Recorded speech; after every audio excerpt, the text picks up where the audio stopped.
বানভাসী একাধিক জেলা এবং এই প্লাবনের জেরে বাঁকুড়ার দিকে আমরা একটু নজর রাখার চেষ্টা করব। জিনিসপত্রের দাম হু হু করে বাড়ছে, শাকসবজি পচে গেছে এবং তাতে বাজার একেবারে আগুন। জেলায় জেলায় সবজির দাম আকাশ ছোঁয়া এবং এই কারণে সমস্যার সম্মুখীন হতে হচ্ছে মানুষকে। আরো বিস্তারিত দেবব্রত এই বিষয়ে আমাদের জানাতে পারবে। দেবব্রত, সাধারণ মানুষ একে এইরকম একটা বিপর্যয়ের মধ্যে রয়েছে, রীতিমতো বিপর্যস্ত, তার উপর এইরকম জিনিসপত্রের শাকসবজির আকাশ ছোঁয়া দাম, এ তো আরো নাজেহাল হয়ে যাবে মানুষ। একেবারে দেখো সোনিয়া, শুধু শাকসবজির দাম যে আকাশ ছোঁয়া তাই নয়, যে সবজির দামগুলি কিছুদিন আগে ছিল 30-40 টাকা, সেগুলি ডবল পরিণত হয়েছে। যেমনটাই আমরা জানতে পারছি, কয়েকদিন আগেই সোনামুখী নিত্যানন্দপুর বাজারে লঙ্কা বিক্রি হচ্ছিল 100-110 টাকা প্রতি কেজি, সেগুলি এখন বিক্রি করা হচ্ছে 200 টাকা। পটল বিক্রি করা হচ্ছিল 20 টাকা, সেগুলো 35 থেকে 40 টাকা। এবং তার পাশাপাশি বেগুন ছিল 30 টাকা, 25 থেকে 30 টাকা, সেগুলি 60 থেকে 70 টাকা। অর্থাৎ বুঝতেই পারছো সমস্ত কিছুর দাম কিন্তু দ্বিগুণ হয়েছে। কারণ একটাই, ডিবিসির ছাড়া জলে এলাকার কৃষি জমি প্লাবিত হয়েছে। যে সমস্ত কৃষকরা চাষ করেছিলেন সবজি, তাদের সমস্ত সবজি নষ্ট হয়েছে। এলাকায় কয়েক হাজার বিঘা রয়েছে সবজির জমি, সেই সবজির জমি নষ্ট হয়েছে, পচে গিয়েছে সমস্ত সবজি। শুধুমাত্র যে দাম বেড়েছে এমনটাই নয়, নিত্যানন্দপুর মার্কেটের যে সাধারণ মানুষ রয়েছে তারা বলছে আর কিছুদিন পরে দাম দিয়েও সবজি মিলবে না। কারণ যে পরিমাণে একদমই সঙ্গে থাকো, তোমার কাছে ফিরছি। এই তো একটা ছবি গেল, তার আগে একটু সমস্যাগুলো শোনাই। অনেক সমস্যা, ডবলেরও বেশি হয়ে গেছে।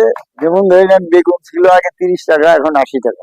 আলু ছিল 30 টাকা, আলু এখন 40 টাকা। সবকিছুর দামই বেড়ে যাচ্ছে, সবজি তো খুব অভাব, পাওয়াই যাচ্ছে না, এরকম অবস্থা। বন্যার পরিস্থিতি, বৃষ্টি বর্ষা হয়ে যাতে চাষির ফসল সবজি খুব নষ্ট হয়ে গেছে।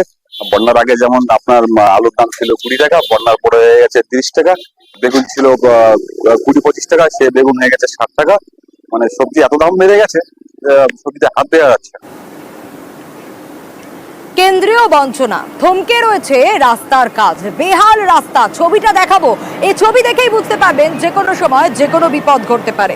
রাস্তায় বোর্ড লাগানো হয়েছে কিন্তু টাকা মেলেনি বলে অভিযোগ করা হচ্ছে। কেন্দ্র টাকা আটকে দিয়েছে, তাই রাস্তা হয়নি। দেবব্রতর কাছ থেকে জানবো। দেবব্রত, এই নিয়ে তো তরজা শুরু হয়ে গিয়েছে, কিন্তু সাধারণ মানুষ তো ভুক্তভোগী, রাস্তাটা কবে হবে? একেবারে দেখো, রাস্তা কবে হবে তার সদুত্তর নেই কারো কাছে। কারণ ভুক্তভোগী সাধারণ মানুষ, এই রাস্তা দিয়ে পারাপার করতে জীবন ওষ্ঠাগত সাধারণ মানুষের, তারা জানাচ্ছেন তারা পারাপার করতে পারছেন না। প্রশাসনের কাছে দ্বারস্থ হয়েছিলেন যাতে এলাকায় একটি কংক্রিটের রাস্তা হয়। সেই মোতাবেক 2020-21 আর্থিক বৎসরে নারায়ণপুর গ্রাম পঞ্চায়েতের পক্ষ থেকে MGNRGS প্রকল্পের মাধ্যমে একটি রাস্তা স্যাংশন করা হয়। প্রায় 2 লক্ষ টাকার একটি স্কিম করা হয়। সেখানে বোর্ড দেওয়া হয়, জিও ট্যাগ করা হয়, তারপরে হঠাৎ করে সেই রাস্তা থমকে যায়। আর যখন আমরা নারায়ণপুর গ্রাম পঞ্চায়েত প্রধানের কাছে বিষয়টা জানতে চাই, তিনি বলেন যে তখন বোর্ড লাগানো হয়েছিল জিও ট্যাগিং এর জন্য, তারপরে রাস্তার কাজ হবে, তার আগেই কিন্তু কেন্দ্রীয় সরকার MGNRGS প্রকল্পের টাকা আটকে দেয়। অর্থাৎ রাস্তার টাকা কেন্দ্র দেয়নি, তাই রাস্তার কাজ করা সম্ভব হয়নি। এই ছবি শুধু না ঘোড়াডাঙ্গা নয়, বিভিন্ন প্রান্তে এমনটাই অভিযোগ করেছে কিন্তু পঞ্চায়েত। পাশাপাশি এই বিষয় নিয়ে শাসক বিরোধী তরজা শুরু হয়েছে। বিজেপির অভিযোগ, শাসক বিরোধী তরজা, তবে সব থেকে ভুক্তভোগী যারা, তাদের কথা শোনাবো। সাধারণ মানুষ তারা কি বলছেন, কি অভিযোগ শুনুন। রাস্তা বোর্ড পড়ে গেছে, অথচ রাস্তা হচ্ছে না। 2 বছর হয়ে গেল, রাস্তার জন্য মানুষ তো পেতে পারছে না। সব দিকে তো রাস্তা হয়ে গেছে, আমরা কি এই পঞ্চায়েতের কি বাইরে নাকি? তাই এখানে 20-21 সালে ভোট ডাউন হয়েছে, রাস্তা হয় নাই। যাতে গাড়ি জল হলে কাদা হয়ে যায়, যাওয়া যায় না, সাইকেলে যাওয়া যায় না। এখানে ভোট দিয়ে গেল, মাপ নিয়ে গেল, 2 বছর হয়ে গেল, কিন্তু আর রাস্তা আর হচ্ছে না। এদিকে বলছি, ওরা বলছে না, এখন এই টাকা যেটা এস্টিমেট ছিল সেই টাকায় হচ্ছে না। পুরোটাই সমস্যা, আমরা তো বেরোতে পারছি না। একটাই রাস্তা, আমরা চাইছি রাস্তাটা হোক। আর গ্রাম পঞ্চায়েত প্রধান কি বলছেন শোনাবো। প্রথমে এনআরজিএস থেকে আমাদের বোর্ড তৈরি করে জিও ট্যাগ করে তারপর আমাদের কাজ শুরু করতে হয়, কিন্তু ওইগুলো করার পরই আমাদের মানে এনআরজিএস বন্ধ করে দেয় কেন্দ্র সরকার থেকে। দিয়ে ওই ফান্ড আমাদের কিছু আসে না এখনো। পশ্চিমবঙ্গের সব জায়গাতে এই কেন্দ্র সরকার টাকা আটকে দিতে আমরা এনআরজিএস এর কাজ এখন আমাদের বন্ধই আছে।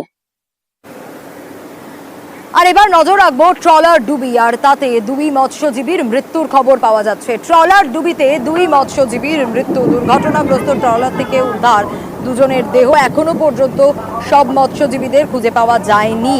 এখনো পর্যন্ত 7 জন মৎস্যজীবী নিখোঁজ এবং তাদের খোঁজেই তল্লাশি জারি রয়েছে। গতকালই বারবার কাছি ছিঁড়ে গিয়েছিল এবং তাই জন্যে ব্যাহত হচ্ছিল উদ্ধার কাজ। আরও বিস্তারিত এ বিষয়ে বিশ্বজিৎ আমাদের জানাতে পারবে। বিশ্বজিৎ, আমরা দেখতে পেলাম দুজন মৎস্যজীবী, তাদেরকে খুঁজে পাওয়া গেছে, উদ্ধার করা গিয়েছে, কিন্তু মৃত্যু হয়েছে দুজনের। আরও 7 জন, কোনো খোঁজ পাওয়া গেল?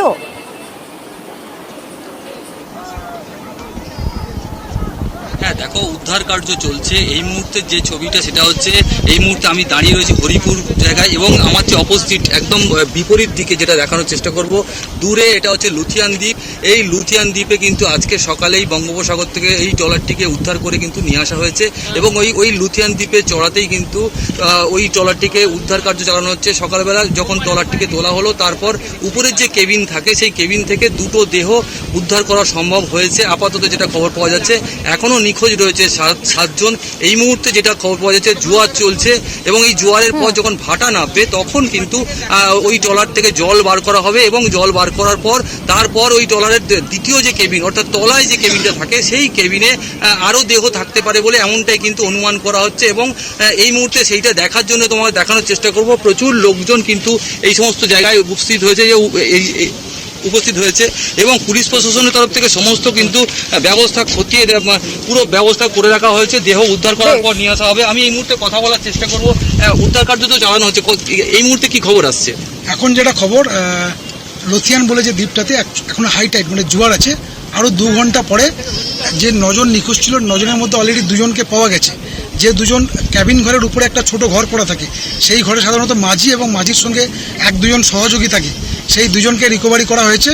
পরবর্তী যে 7 জন নিখোঁজ আছে, ধরুন 2টো নাগাদ জোয়ারের জল যখন কমে গেলে পরে তখন এই ভেতরে আরও কতজন ডেড বডি আছে সেটা আমরা উদ্ধার। একেবারে দেখো, জোয়ারের জল নামার পর কিন্তু উদ্ধার কার্য সম্পূর্ণ হবে, এবং তার পাশাপাশি তোমাকে জানিয়ে রাখবো, পরিবার এখনো কিন্তু উৎকণ্ঠায় রয়েছে। এই যে নামখানা এবং যে একদমই বিশ্বজিৎ, পরিবার তো উৎকণ্ঠায় থাকবেই, এবং ইতিমধ্যে উদ্ধার কাজও চলছে। মথুরাপুরের সাংসদ বাপি হালদার তিনি কি বলেছেন শোনাবো। দেখুন, খুব প্যাথেটিক ঘটনা। হঠাৎ করে তাদের এই সমস্ত ঘটনা ঘটে গেছে, এবং ট্রলার উল্টে যাওয়াতে 8 জন মোটামুটি রেস্কিউ করা গেছে, আপনারা ইতিমধ্যে জেনেছেন। এবং আর বাকি যে 9 জন, তাদের জন্য ইতিমধ্যে প্রশাসন ডুবুরি সহ স্পিডবোট সহকারে প্রশাসন সেখানে গেছে এবং দেখছে, চেষ্টা করছে যাতে করে তাদের উদ্ধার করা যায়। প্রশাসন যা করার সেটা করছে।